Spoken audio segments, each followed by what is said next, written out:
I believe in Jensen and Charles. And more importantly, I believe in AI, and I believe it's in the makings of changing our world. As I said, I'm projecting a price on Supermicro of $1,662.49. Today it's at $835, so that's just a little shy of a doubling in price. I base that basically on their earnings per share. I believe a company's purpose is to generate earnings and then share those earnings with their shareholders, either in the form of dividends or increase in share price. And their earnings per share, that is Supermicro's, in 24 are up 100%. They're projecting they'll be up another 42% in 25 and another 25% in 2026. So cumulatively, that's a 167% growth in their earnings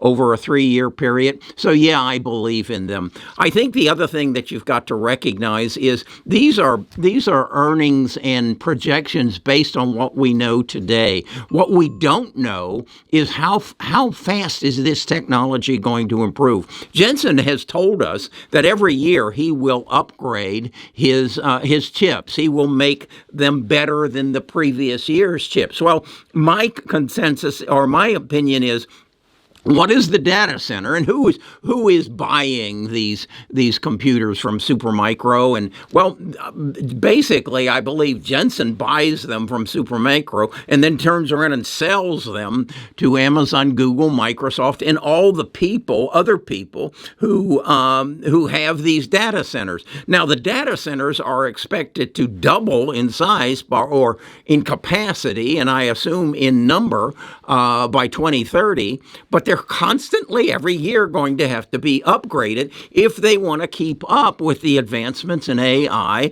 and then general computing. So this is something that I don't think we can point to and say, well, once they get these Supermicro computers in the data centers, Supermicro is done. No, I think it's either you come and upgrade them with the new chips that NVIDIA is producing, and I don't want to take Advanced Micro Devices out of this equation, or certainly Intel. They may, at some point, create a better chip, but still, somebody's got to put them in a box and make them available to the people who are buying them. And as I said, the big six are the big spenders right now. I mean, Elon Musk has even thrown his hand in and told Jensen, I want as many as I can get. Okay, who's going to put them in the box for Elon? Well, I think it's Charles. At least that's what I'm seeing now. Now, I know Michael Dell does some of this, but right now it appears that we're bringing this down to a small group of people, a small group of companies, and that would be NVIDIA, Advanced Micro Devices, potentially Intel, and then the maker of the boxes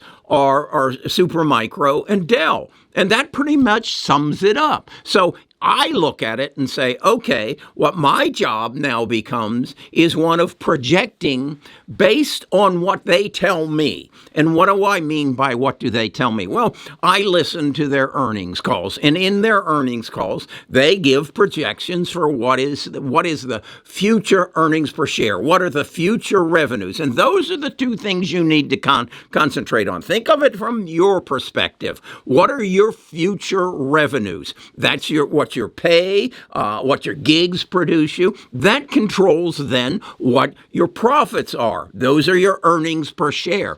If those aren't going up, the bank will show up and foreclose. So that's what you want to look at some companies like Ford and General Motors and say foreclosures in the making, but not for these people who are in the business of creating artificial intelligence for us. And I want you to really hone in on that, because as the last slide I showed you in the introduction said, there are going to be a ton, 3,000 plus billionaires made in the next 5 years. And that is going to be people who recognize what these boxes that Charles and Michael and Jensen are making, what they're going to do to the world. Look at the world as a money machine.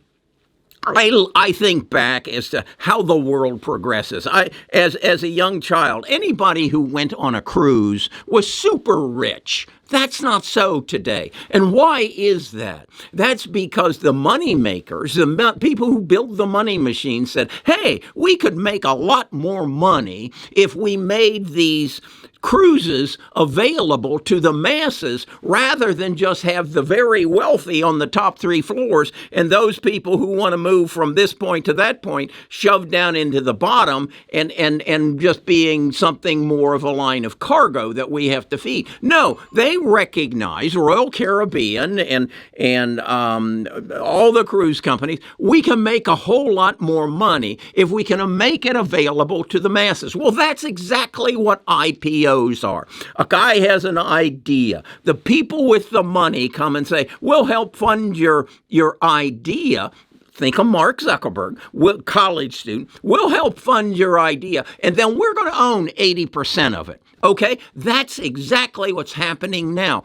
The data, the ability to make money off of data has only been available to the very rich for the last 40 years. Now it's changing because they're giving us the ability, us, the poor people, to get a box, our own box, with that is probably going to, the price is going to come down. I mean, the box was, for the data centers, $350,000. That will drop by 90%. I will be able to buy a box to give me what I need to run my business and make profits for $35,000, maybe $25,000. It's just like the cruise used to only be available for the wealthy. Now it's available for everybody. The box is going to be available for everybody who knows how to use it.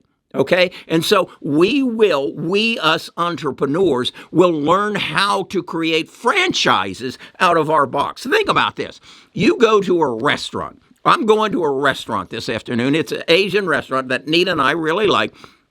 We go to it several times a year, maybe once a month. They have never asked me for my email address, my phone number, so that they could market to me, because they don't know how to do it. I went to Atlanta to a restaurant that there were 6 of us, and the bill was over $700. Did they ask me for my email address? Did they ask me for my phone number? Did they ask me about anything about me so that they could market to me? No, because they don't know how to do it. Go to your local drugstore. Go spend your money. We're going this afternoon. Pick up our descriptions. We do not buy toothpaste there. We do not buy shampoo there. We buy that at the national chains.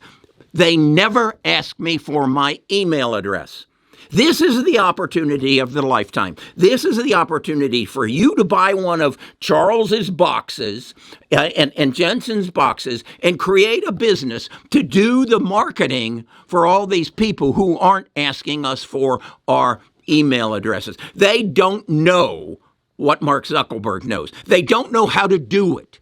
You know how to do it. You can become one of the billionaires. You can create the franchise that teaches people to get a box and go out and go, knock on small businesses' doors and say, we want to be your marketing department. We want to put together the ability for you to speak to your customers on a daily basis, to tell them more about what you're doing and the special things you have on your menu, that's the special price you have on toothpaste this week. This is your opportunity.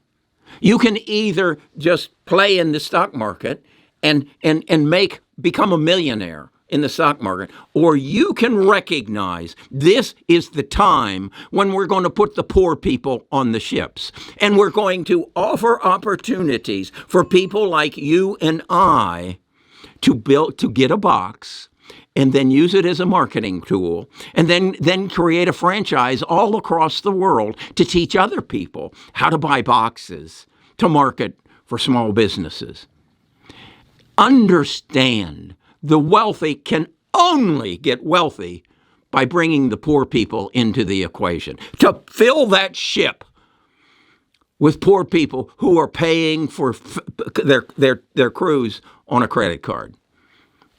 Okay? That's how the world works. We are at the verge of the world changing and giving you an opportunity to reach out and grab that brass ring. It's right there.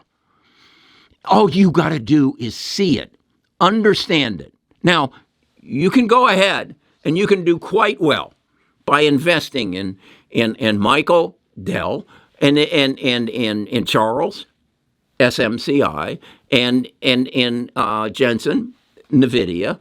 You can do well. You can improve your life. Or you can become a billionaire. I'm here just to show you the opportunity. I want to make your life better. I want you to come into my tribe and say, I'm there for $60 a month so that I can have a billionaire. And if it's not me, maybe I can guide my children. Maybe I can guide my grandchildren. I have two grandchildren in college. I wish I could convince them to go buy a box. I'll finance it. Go buy a box and then go knock on doors and say, let me tell you what I can do for you with this new box I bought. It's called a AI factory. My grandfather spent $35,000 on it, and now I'm knocking on doors to become a billionaire. That's where we're at. Okay, I'm Kerry Grinkmeyer. I'm a retired financial advisor. I didn't have any of this good sense when I was a financial advisor. I only got it when all the pressure came off. When I had all my bills paid, when I had everything taken care of, and I could take a walk in the park and think, what did I learn this week? And what can I do with what I learned this week that can change my life? That's where we are today. Come back tomorrow, join the tribe, get on the bus, and let's take advantage of this opportunity of a lifetime, and let's share it. Let's first of all share it with our kids, and then share it with our grandkids, and then make it available to everybody we love. Talk to you again tomorrow.